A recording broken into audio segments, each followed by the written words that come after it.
The Shadow 2, is it reliable? This is a question I've gotten a few times the last few days. Guys were, hey, is that a reliable gun? Should I buy that gun? Is it good?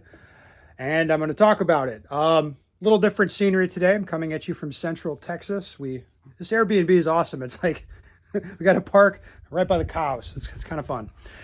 Anyway, is this gun reliable? Now, well, let me tell you about this gun in particular. This one I've had for 18 months, maybe 20 months, something like that. Almost 2 years, shot about 20,000 rounds through it. Have I had any trouble with it? No, not really.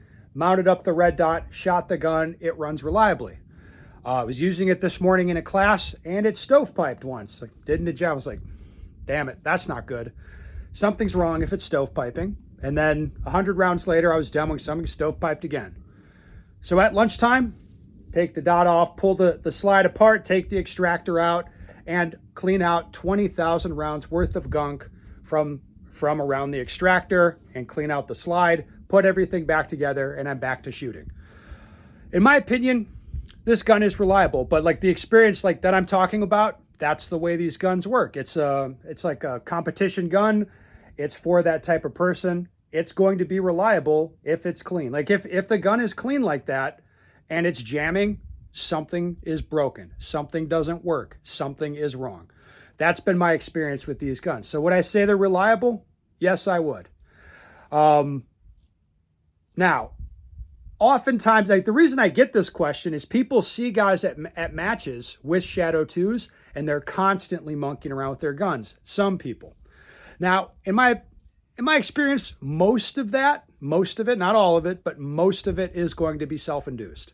So because these guns, it's kind of like the AR-15 of the USPSA world, meaning it's pretty much ubiquitous. Tons of people make parts for it. It's all over the place. There's different grip panels you can get. There's different companies making hammers, trigger shoes, sears, whatever. It's a very common gun. So it's like people are swapping stuff out all the time. And a lot of guys are chasing the lightest trigger pull that they can get. And a lot of their problems in terms of reliability come from that. Now, apart from that set of circumstances where you're trying to get the trigger to be as light as possible, or you're trying to modify the gun to be exactly the way you want it, I'm shooting this gun. It's basically factory. I don't actually think any parts have been changed on this one apart from the grips. And this gun is like, the trigger's not heavy. It's pretty light. It's in single action. It's like, I don't know, 2.5 pounds or something. It's not a heavy trigger. In my brain, it doesn't need to be lighter. That's not really going to help me. But a lot of people feel differently, and they are constantly monkeying around with their guns, and they get them to the point where they're frankly not reliable. Now, like I said, in a factory configuration, these are reliable, I think. Like if it stovepipes or if it doesn't work, I know like something is wrong. The gun's broken or it's too dirty to function.